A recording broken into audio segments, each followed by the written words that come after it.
नमस्कार. माझ्या लाडक्या भगिनींनो आणि भावांनो, एक छोटासा प्रश्न तुम्हाला विचारते.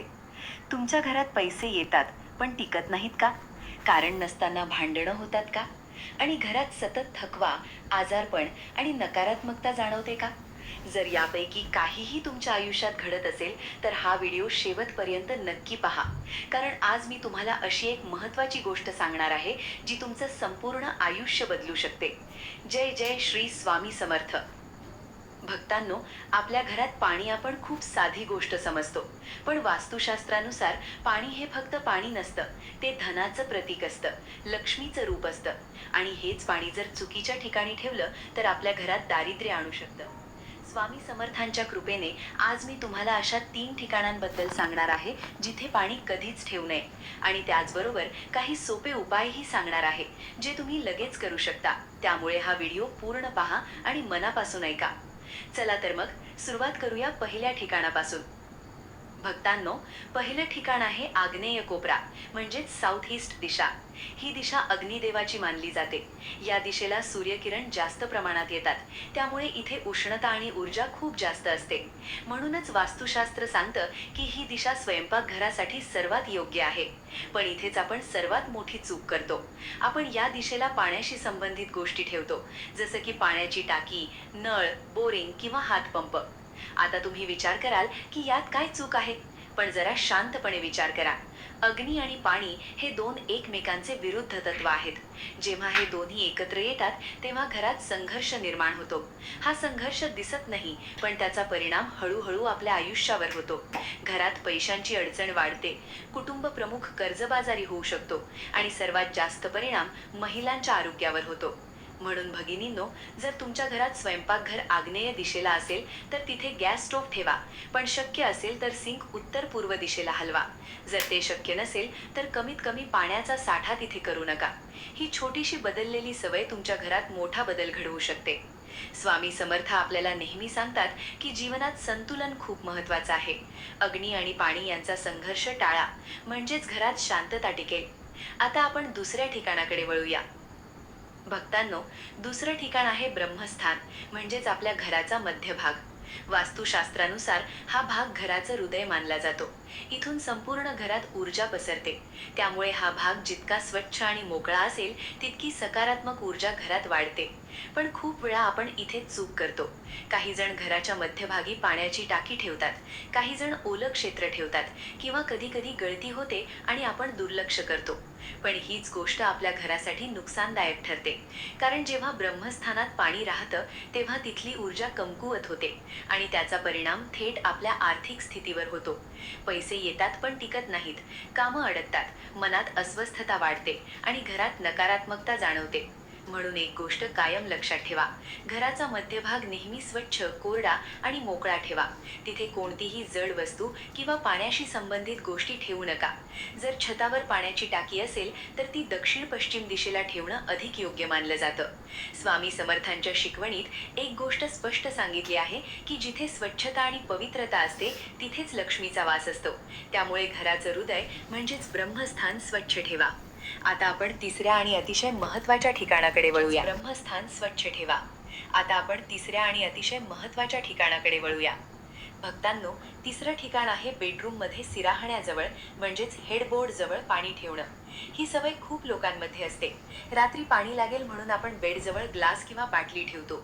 पण वास्तुशास्त्रानुसार ही सवय चुकीची मानली जाते. झोप ही आपल्या शरीरासाठी आणि मनासाठी सर्वात महत्त्वाची असते. आणि ज्या ठिकाणी आपण झोपतो, तिथे ऊर्जा खूप संवेदनशील असते. जर तिथे पाणी ठेवलं, तर ते नकारात्मक ऊर्जा आकर्षित करतं, ज्यामुळे झोप व्यवस्थित लागत नाही, वाईट स्वप्न पडतात, मनात भीती किंवा उदासी वाढते आणि हळूहळू त्याचा परिणाम आपल्या आरोग्यावर आणि नातेसंबंधांवरही होतो. विशेषतः महिलांनी या गोष्टीकडे जास्त लक्ष द्यायला हवं, कारण घराची ऊर्जा सांभाळण्याची जबाबदारी बहुतेक वेळा आपल्या खांद्यावर असते. म्हणून रात्री झोपताना सिराहण्याजवळ पाणी ठेवू नका. जर गरज असेल तर थोडं दूर ठेवा आणि झोपण्याची जागा नेहमी स्वच्छ आणि कोरडी ठेवा. मास्टर बेडरूम दक्षिण पश्चिम दिशेला असेल तर अधिक स्थिरता मिळते आणि हेडबोर्ड मजबूत भिंतीला लागलेला असावा. यामुळे मानसिक स्थिरता वाढते. स्वामी समर्थ आपल्याला सांगतात की शुद्धता आणि साधेपणा हाच खरा मार्ग आहे. आता भक्तांनो, आपण उपायांकडे वळूया. कारण फक्त चूक समजून घेणं पुरेसं नाही, तर योग्य उपाय करणंही तितकंच महत्त्वाचं आहे. सर्वात पहिला उपाय म्हणजे पाण्याची योग्य दिशा लक्षात ठेवा. पाणी शक्यतो उत्तर पूर्व दिशेला ठेवा. ही दिशा ईशान्य म्हणून ओळखली जाते आणि ती सर्वात पवित्र मानली जाते. इथे पाणी ठेवलं तर घरात सकारात्मक ऊर्जा आणि धनवृद्धी होते. दुसरा उपाय म्हणजे रोज सकाळी देवपूजेनंतर थोडं पाणी तुळशीला अर्पण करा. तुळस ही अत्यंत पवित्र मानली जाते आणि तिच्या पूजेमुळे घरात शांतता आणि समृद्धी येते. तिसरा आणि सर्वात प्रभावी उपाय म्हणजे स्वामी समर्थांचं नामस्मरण. रोज किमान 108 वेळा ओम श्री स्वामी समर्थ हा मंत्र जपा. हा मंत्र तुमच्या घरातील नकारात्मक ऊर्जा दूर करून सकारात्मक शक्ती वाढवतो. हे उपाय सलग 21 दिवस करा आणि मनापासून विश्वास ठेवा. तुम्हाला नक्कीच फरक जाणवेल. भक्तांनो, या सगळ्या गोष्टी ऐकल्यानंतर एकदा शांतपणे तुमच्या घराकडे बघा. कुठे पाणी चुकीच्या ठिकाणी ठेवलं आहे का? कुठे बदल करण्याची गरज आहे का? हे तपासा. कारण छोट्या छोट्या गोष्टी आपल्या आयुष्यावर मोठा परिणाम करतात. आजपासूनच हे बदल करा आणि स्वामी समर्थांवर पूर्ण विश्वास ठेवा. ते नक्कीच तुमचं रक्षण करतील आणि तुमच्या घरात सुख समृद्धी आणतील. आता शेवटी एक अतिशय महत्त्वाचा भाग मी तुम्हाला सांगणार आहे, जो बहुतेक लोक दुर्लक्षित करतात आणि त्यामुळेच घरात केलेले उपाय पूर्ण परिणाम देत नाहीत. म्हणून हा भाग खूप लक्ष देऊ नये का? आपण पाणी कुठे ठेवतो हे जसं महत्त्वाचं आहे, तसं पाणी कसं ठेवतो हे देखील तितकंच महत्त्वाचं आहे. अनेक वेळा आपण घरात पाण्याची भांडी घाण ठेवतो, झाकण न ठेवता ठेवतो किंवा खूप दिवस तेच पाणी साठवून ठेवतो. पण वास्तूनुसार असं केल्याने घरात स्थिरता कमी होते आणि नकारात्मक ऊर्जा वाढायला लागते. म्हणून नेहमी लक्षात ठेवा, पाणी स्वच्छ भांड्यातच ठेवा. शक्यतो तांब्याच्या किंवा मातीच्या भांड्याचा वापर करा, कारण या भांड्यांमध्ये सकारात्मक ऊर्जा टिकून राहते. तर त्याचा चांगला परिणाम होतो. दुसरी एक महत्त्वाची गोष्ट म्हणजे घरात कुठेही पाण्याची गळती होत असेल तर ती कधीच दुर्लक्ष करू नका. नळ गळत असेल, पाईपमधून पाणी टिपकत असेल किंवा टाकी ओव्हरफ्लो होत असेल तर ते लगेच दुरुस्त करा. कारण वास्तुशास्त्र सांगतं की गळणारं पाणी म्हणजे हळूहळू बाहेर जाणारं धन असतं. भक्तांनो, अजून एक छोटा पण प्रभावी उपाय सांगते. दर शनिवारी किंवा गुरुवारी घरातल्या पाण्याच्या भांड्यात थोडंसं गंगाजल किंवा तुळशीचं पान टाका. यामुळे त्या पाण्याची ऊर्जा शुद्ध होते आणि संपूर्ण घरात सकारात्मकता वाढते. तसंच सकाळी उठल्यावर पहिल्यांदा एक ग्लास स्वच्छ पाणी देवाचं नाव घेऊन प्या आणि मनात स्वामी समर्थांचं स्मरण करा.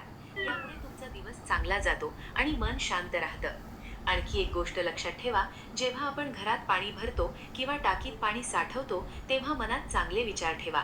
राग किंवा तणावाच्या अवस्थेत हे काम करू नका, कारण आपल्या भावनांचा परिणाम त्या पाण्यावर होतो आणि तेच पाणी आपण वापरतो. भक्तांनो, घरात पाणी ही फक्त गरज नाही, तर ती एक ऊर्जा आहे, एक शक्ती आहे आणि जर आपण तिचा योग्य सन्मान केला तर ती आपल्या आयुष्यात सुख, समृद्धी आणि शांती घेऊन येते. म्हणून आजपासूनच या छोट्या छोट्या गोष्टींची काळजी घ्या आणि स्वामी समर्थांवर पूर्ण श्रद्धा ठेवा, कारण जिथे श्रद्धा असते तिथेच चमत्कार घडतात. जर हा व्हिडिओ तुम्हाला उपयुक्त वाटला असेल तर नक्की लाईक करा आणि तुमचं ओळखीच्या प्रत्येक व्यक्तीपर्यंत शेअर करा, कारण कदाचित तुमच्यामुळे कोणाचं आयुष्य बदलू शकतं. कमेंटमध्ये नक्की लिहा, मी बदललं आणि स्वामी समर्थांचा आशीर्वाद माझ्यावर आहे. पुढच्या व्हिडिओमध्ये आपण स्वामी समर्थांचे आणखी काही खास वास्तू उपाय जाणून घेणार आहोत. तोपर्यंत आनंदात राहा, समाधानी राहा आणि नेहमी स्वामींचं नामस्मरण करत राहा. जय जय श्री स्वामी समर्थ.